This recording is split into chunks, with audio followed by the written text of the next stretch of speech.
Hey everybody, it's Tracy from Guitar Tech Corner here in California.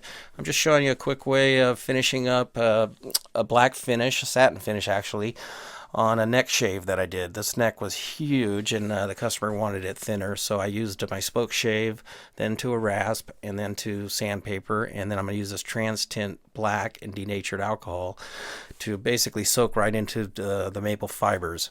That's the first coat right there. It's kind of bluish gray, but I'm going to put another coat on there and it'll darken up. Then I let it dry for about an hour and come back with 320 to bring down the wood fibers that stick up.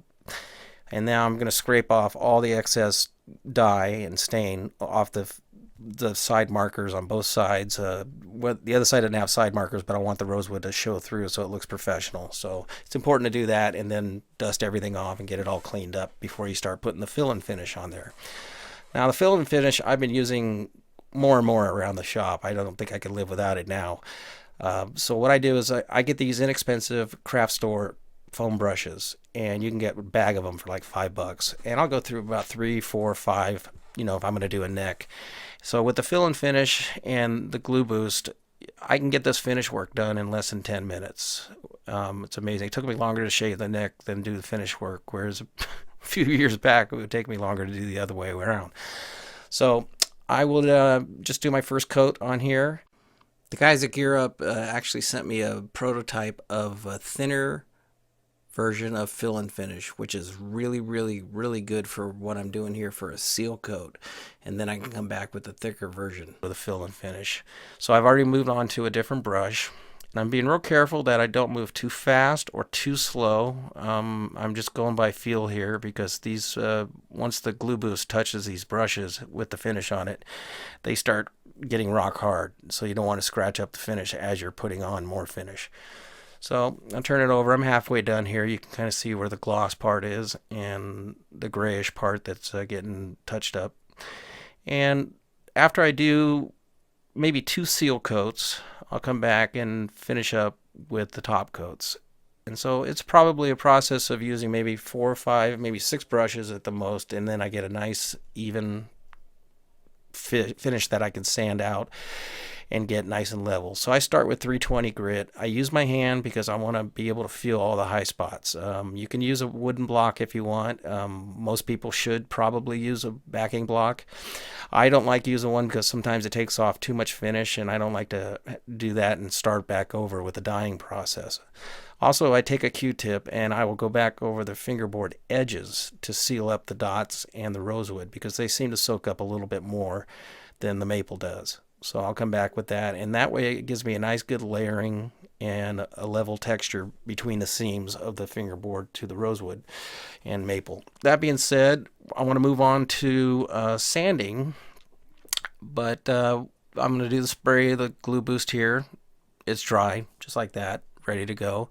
And I'll come back and I'll use some 320 grit sandpaper, sand it back up and get it nice and semi-flat.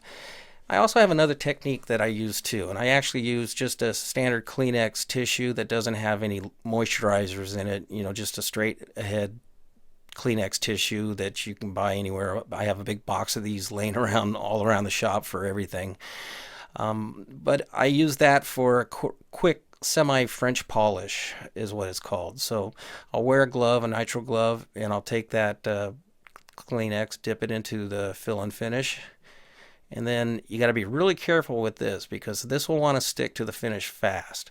So I shake it off and I will wipe it on there real quick and move over real quick. And then I'll do about 3 little wipes like that and then get that tissue away from me because it will start hardening up and it will also start getting hot and it'll actually start smoking sometimes too, depending on the humidity in the shop. But that's a quick way to do a nice final coat to get it all cleaned up. So now the sanding process basically for me starts with 320 grit and then jumps up to 400 grit. And then I'll go to 600 grit and I'll jump up to 800 grit. If you don't have a buffing wheel like I have a 14-inch buffing wheel. It's very powerful, professional, and very expensive. You're probably going to want to wet sand it to about 1200 to maybe 2000 grit. And then you can either hand polish it or you can, use some of the buffing supplies you can get from some of the luthier warehouses and such. But I want to make sure I get a nice even sand so that I don't see any pores, any pockets, any ridges, and it's nice and even like that. That's what I'm looking for right there at after 800 grit. So now I just polished it up at the buffing wheel. You can see the gloss that's on here. It's super, super shiny. I'd love to leave it that way, but the rest of the finish is a satin finish. So that being said, I gotta make sure I can dole out the finish to match up the rest of the guitar, because the whole guitar is this black matte finish. It's actually a polyester finish on the whole guitar. So bye bye shiny guitar neck. I'm going to start using some steel wool. I start with 3-0 and then I move up to 4-0 steel wool. And it's also a matter of technique to do that too. You can use some Scotch-Brite and some different ways of going it to satin up your neck. But this gives it a nice comfortable feel. The customer likes it. It feels basically like a wooden neck, like there's no finish at all on it. So that being said, that's what it looks like when it's all finished. This technique from the beginning to the end was less than 15 minutes long. Just amazing. Glue boost and fill and finish just gave me this wonderful finish for this guitar that matched up perfectly to the existing finish on the rest of the body and the rest of the neck.